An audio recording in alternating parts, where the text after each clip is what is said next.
Hello friends, welcome to Kalivani's Kitchen. நம்ம சேனல்ல இன்னைக்கு கிறிஸ்மஸ் ஸ்பெஷல் plum cake எப்படி செய்யறதுன்னு பார்க்க போறோம்.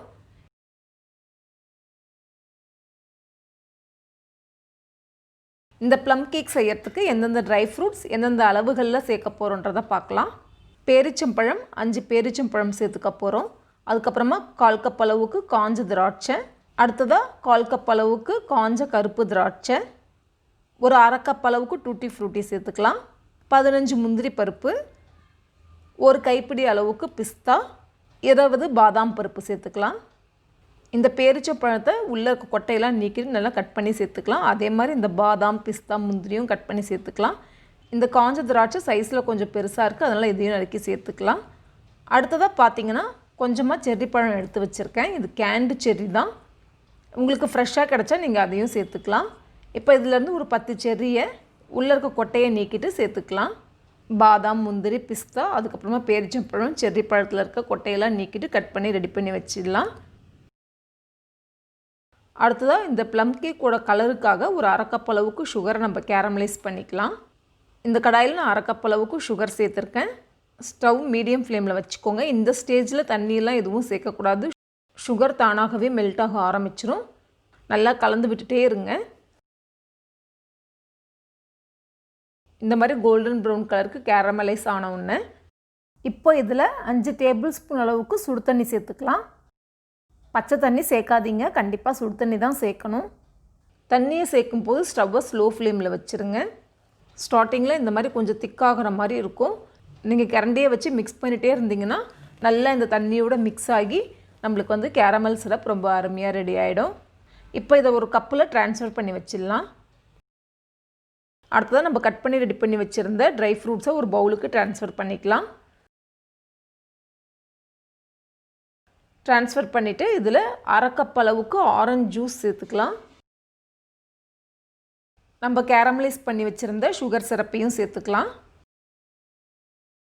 சேர்த்து நல்லா மிக்ஸ் பண்ணிவிட்டு இப்போ இதை நம்ம 4 மணி நேரம் ஊற வச்சுக்கலாம். 4 மணி நேரம் ஆயிடுச்சு. இப்போது ஒரு மிக்ஸி ஜாரில் 1/2 கப் அளவுக்கு சுகர், 2 இன்ச் அளவுக்கு பட்டை, 3 கிராம்பு, 3 ஏலக்காய் சேர்த்து நல்லா ஃபைன் பவுடராக அரைச்சி வச்சுக்கோங்க. பார்க்குறதுக்கு கொஞ்சம் லெங்க்த்தியான ப்ராசஸாக தான் தெரியும், பட் ஆனால் செய்யும் போது அந்தளவுக்கு லெங்க்த்தியாக இருக்காது. ரொம்ப ஈஸியாகவே செஞ்சிடலாம். நம்ம இந்த ப்ளம் கேக்கை இன்றைக்கி இட்லி பாத்திரத்தில் தான் நம்ம பேக் பண்ண போகிறோம். இப்போது இந்த இட்லி பாத்திரத்தில் ஒரு 1/2 கிலோ அளவுக்கு தூள் உப்பு சேர்த்துக்கலாம். கல் உப்பு கண்டிப்பாக சேர்க்கக்கூடாது. இந்த மாதிரி ஒரு ஸ்டாண்டை வச்சு மூடி ஒரு 15 நிமிஷம் அடுப்பில் ஸ்லோ ஃப்ளேம்லேயே வச்சு ப்ரீஹீட் பண்ணிக்கலாம்.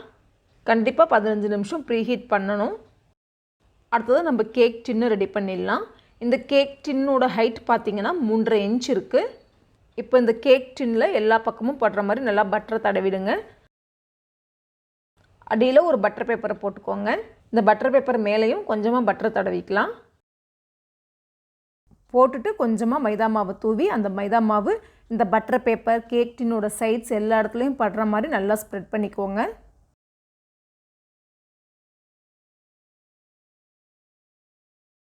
அடுத்ததாக இந்த கேக் செய்யறதுக்கு ட்ரை இன்க்ரீடியன்ட்ஸ் ரெடி பண்ணிக்கலாம். இப்போ இந்த ஜல்லடையில் நம்ம ரெடி பண்ணி வச்சுருந்த பவுடர்ட் சுகரை சேர்த்துக்கலாம். சேர்த்து ஜல்லிச்சுக்கோங்க. அடுத்ததாக 1/2 கப் அளவுக்கு மைதா, வெயிட்டில் பார்த்தீங்கன்னா இது 300 கிராம் இருக்குது. நான் நல்லா அழுத்தி அளந்திருக்கேன். 1 டீஸ்பூன் அளவுக்கு பேக்கிங் பவுடர், 1/2 டீஸ்பூன் அளவுக்கு பேக்கிங் சோடா சேர்த்து நல்லா ஜலிச்சிடுங்க. இப்போ இந்த சுகரையும் இந்த மைதாவும் நல்லா கலக்கிற மாதிரி மிக்ஸ் பண்ணி விட்டுருங்க. அடுத்ததாக நம்ம வெட் இன்க்ரீடியன்ட்ஸ் ரெடி பண்ணிடலாம்.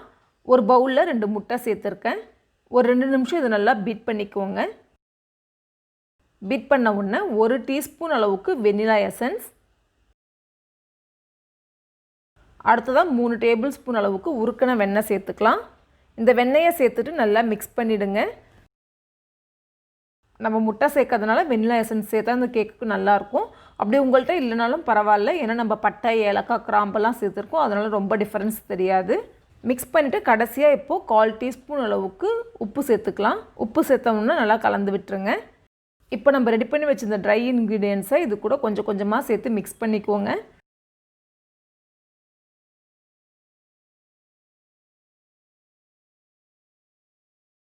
வெட் இன்க்ரீடியன்ட்ஸ் கம்மியாக இருக்குதுன்னு யோசிக்காதீங்க. அடுத்ததாக இப்போ நம்ம ஊற வச்சுருக்க ட்ரை ஃப்ரூட்ஸ் கலவையை சேர்த்து மிக்ஸ் பண்ணும்போது கரெக்டான கன்சிஸ்டன்சி கிடச்சிரும். இப்போது இந்த 4 மணி நேரம் ஊற வச்சுருக்கிற இந்த ட்ரை ஃப்ரூட்ஸ் மிக்சரை இது கூட சேர்த்துக்கலாம். இதில் இருக்க ஜூஸ் எல்லாம் நம்ம எதுவுமே வேஸ்ட் பண்ணக்கூடாது. ஏன்னா அதில் தான் இந்த கேக்கோட டேஸ்ட் இருக்குது. இப்போ இந்த ட்ரை ஃப்ரூட்ஸ் மிக்சரை சேர்த்த உடனே நல்லா மிக்ஸ் பண்ணிக்கோங்க.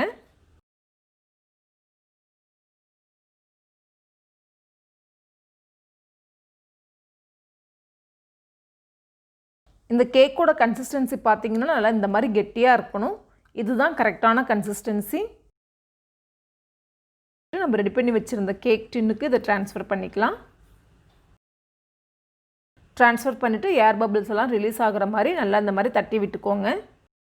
மேலே கொஞ்சமாக பாதாம் முந்திரியை வச்சு அலங்கரிச்சிக்கலாம். இப்போ 15 நிமிஷமாக நம்ம ப்ரீஹீட் பண்ணிகிட்ருக்கிற இட்லி பாத்திரத்தில் இந்த கேக் டின்னை வச்சிடலாம். இப்போ கொஞ்சமாக நான் டூட்டி ஃப்ரூட்டி சேர்த்துக்கிறேன். இப்போ இதை மூடிட்டு ஒரு 10 நிமிஷம் மீடியம் ஃப்ளேமில் இருக்கட்டும். 10 நிமிஷத்துக்கு அப்புறமா மறக்காமல் ஃப்ளேமை ஸ்லோ பண்ணிவிடுங்க. இந்த கேக் வேகிறதுக்கு மொத்தமாக 60 நிமிஷம் ஆகும். 10 நிமிஷம் மீடியம் ஃப்ளேம், அதுக்கப்புறமா 50 நிமிஷம் ஸ்லோ ஃப்ளேமில் வச்சு நம்ம வேக வச்சுக்கணும். 50 நிமிஷத்துக்கு அப்புறமா ஒரு தடவை ஓப்பன் பண்ணி செக் பண்ணி பாருங்கள் கேக் வெந்துருச்சான்ட்டு. அப்படி இல்லைனா நீங்கள் 60 நிமிஷம் வேக வச்சு எடுத்துக்கோங்க. அடிக்கடி ஓப்பன் பண்ணி பார்த்தீங்கன்னா கேக் சரியாக வேகாது. எனக்கு 60 நிமிஷம் தேவைப்பட்டிருக்கு. இப்போது 60 நிமிஷத்துக்கு அப்புறமா நான் ஓப்பன் பண்ணுறேன். நல்லா வெந்துருச்சான்னு இப்போ நம்ம டெஸ்ட் பண்ணி பார்க்கலாம். ஒரு டூத்பிக்கை வச்சு இந்த மாதிரி சென்டரில் குத்தி பாருங்கள். டூத்பிக்கில் எதுவுமே மாவெல்லாம் ஒட்டலை. அப்படின்னா நம்மளோட கேக் வந்து நல்லா வெந்துருச்சுன்னு அர்த்தம். ஒருவேளை உங்களுக்கு கொஞ்சம் ஈரப்பதம் ஏதாவது இருக்கிற மாதிரி இருந்ததுன்னா இன்னொரு 10 நிமிஷம் ஸ்லோ ஃப்ளேமில் வச்சுட்டு அதுக்கப்புறமா செக் பண்ணிவிட்டு நீங்கள் ஸ்டவ் ஆஃப் பண்ணிக்கோங்க. இப்போ இதை இட்லி பாத்திரத்துலேருந்து வெளியில் எடுத்து வச்சிடலாம். பாருங்கள், நம்மளோட ப்ளம் கேக் ரொம்ப அருமையாக ரெடியாக இருக்குது. இப்போ இந்த கேக்கை நம்ம ஒரு ஈர டவல் வச்சு மூடி வச்சிடலாம். இந்த ஈர டவலில் வந்து நல்லா புழிஞ்சிடணும். நீங்கள் ஜஸ்ட் அதில் அந்த ஈரப்பதம் இருக்கணும், அவ்வளோதான். ரொம்ப தண்ணியெல்லாம் சொட்டெல்லாம் இருக்கக்கூடாது. இப்போ அரை மணி நேரத்துக்கு அப்புறமா ஓப்பன் பண்ணிவிட்டு இப்போது இந்த கேக்கோட ஓரங்களை ஒரு கத்தியை வச்சு இந்த மாதிரி லேசாக எடுத்து விட்டுருங்க. ட்ரான்ஸ்ஃபர் பண்ணுறதுக்கு ஈஸியாக இருக்கும். மேலே ஒரு பிளேட்டை வச்சு இந்த மாதிரி கேக்கை ட்ரான்ஸ்ஃபர் பண்ணிடலாம். அடிப்பக்கம் லேசாக இந்த மாதிரி தட்டி விடுங்க.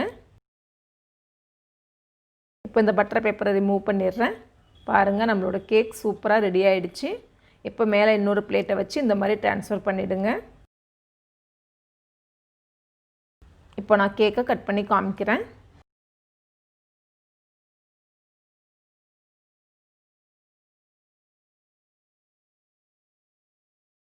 நான் லேசாக தான் ப்ரெஸ் பண்ணுறேன். பாருங்கள் எந்த அளவுக்கு சாஃப்டாக இருக்குன்னு. பார்க்குறதுக்கும் ரொம்ப அழகாக இருக்குது. சாப்பிட்றதுக்குமே இந்த கேக் ரொம்ப டேஸ்ட்டாக இருக்கும். அந்த ட்ரை ஃப்ரூட்ஸ் எல்லாம் சேர்த்து செய்கிறதுனால ரொம்ப ஹெல்த்தியான ஒரு கேக்கும் கூட. ஓகே ஃப்ரெண்ட்ஸ், நம்மளோட கிறிஸ்மஸ் ஸ்பெஷல் ப்ளம் கேக் ரொம்ப அருமையாக ரெடி ஆகிடுச்சு. கிறிஸ்மஸ் டைம்லன்னு இல்லை, நம்ம எப்போல்லாம் தோணுதோ அப்போல்லாம் இதை செஞ்சு சாப்பிட்லாம். நீங்களும் ட்ரை பண்ணி பாருங்கள். ட்ரை பண்ணிவிட்டு உங்களோட ஃபீட்பேக் என் கூட ஷேர் பண்ணுங்கள். இந்த ரெசிபி உங்களுக்கு பிடிச்சிருந்தா என்னோடய வீடியோவை லைக் பண்ணுங்கள், ஷேர் பண்ணுங்கள், சேனலை மறக்காமல் சப்ஸ்கிரைப் பண்ணுங்கள். பக்கத்தில் இருக்க பெல் ஐக்கானையும் கிளிக் பண்ணிக்கோங்க. மீண்டும் இன்னொரு இன்ட்ரெஸ்டிங் ரெசிபியோடு உங்களை சந்திக்கிறேன்.